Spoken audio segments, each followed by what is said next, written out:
Hello, today's recipe is creamy chicken pasta. Remember your hygiene drill, so long hair up, wash your hands, gel nails, cover with gloves, and put your apron on. So the first thing we're going to do is cook the pasta. So just decide how much pasta you want. That's enough for sort of 2 to 3 people, I think. And we need to put the kettle on because we need to add some boiling water.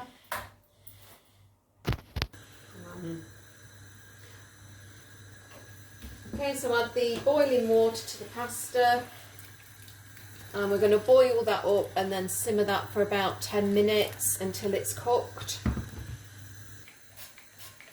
So a little bit of oil in your pan, and we are going to brown and cook through the chicken first of all. Now I've already cut mine into chunks. I'm just going to chuck that in. And we're going to brown that through. Okay, so the pasta's just started to boil, so I've turned that down and we're just going to leave that to simmer for 10 minutes or so. So at this point, while the chicken is cooking on quite a low heat, I'm going to take the opportunity to cut up my pepper, and I would normally put onion in this as well, so if you want onion you would want to be chopping your onion up right now too, but I've just realised I've run out of onion.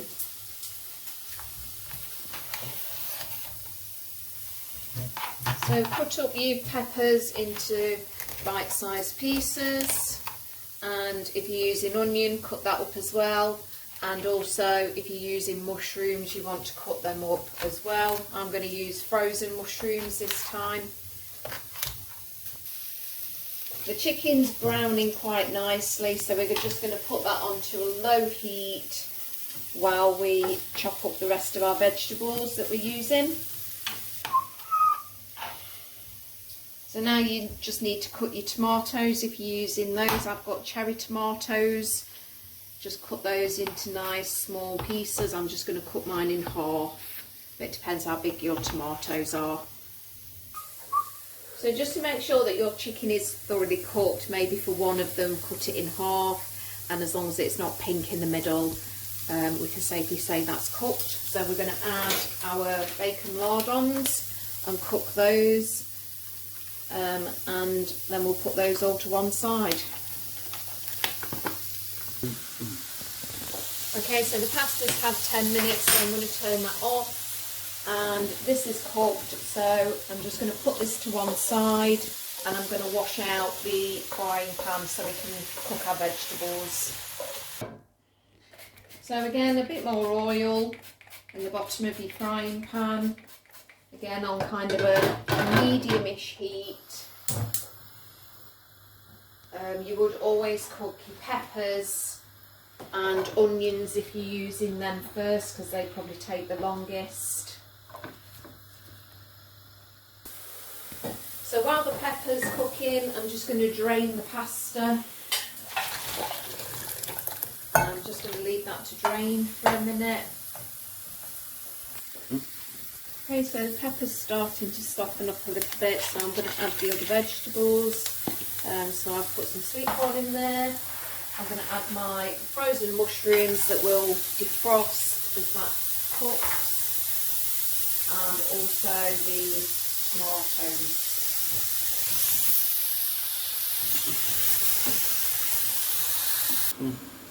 So I've cooked that through for a couple of minutes, and then I've turned it to a low heat so that I can go and wilt my spinach, so I need to put the kettle on.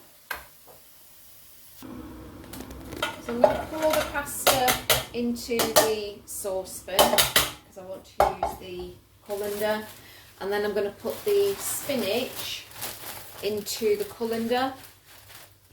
Now you can wilt your spinach in the frying pan, but I often find that it kind of takes up all the room, so I'm going to try and do it this way. So we're just going to pour some hot water on top of the spinach. Very gently. Just very gently over the sink, just pour the hot water. This is boiling water, so be very, very careful, or get an adult to help you. But as you can see, it's shrinking straight down there and taking up a lot less space.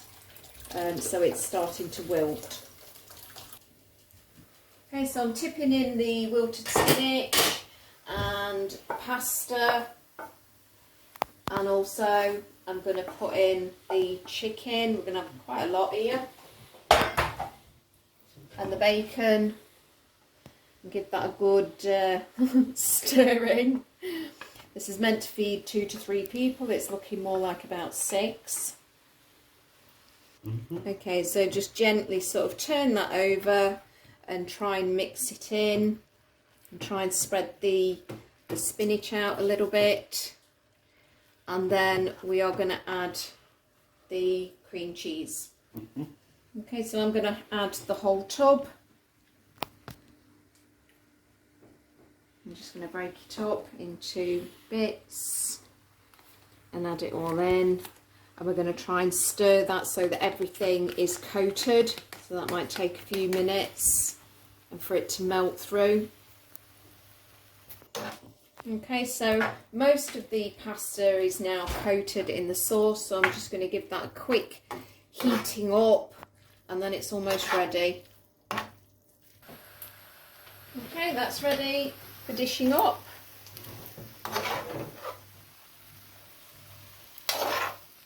Yep. Okay, I'm just adding a bit of parmesan, but that's optional. And it's ready. Enjoy!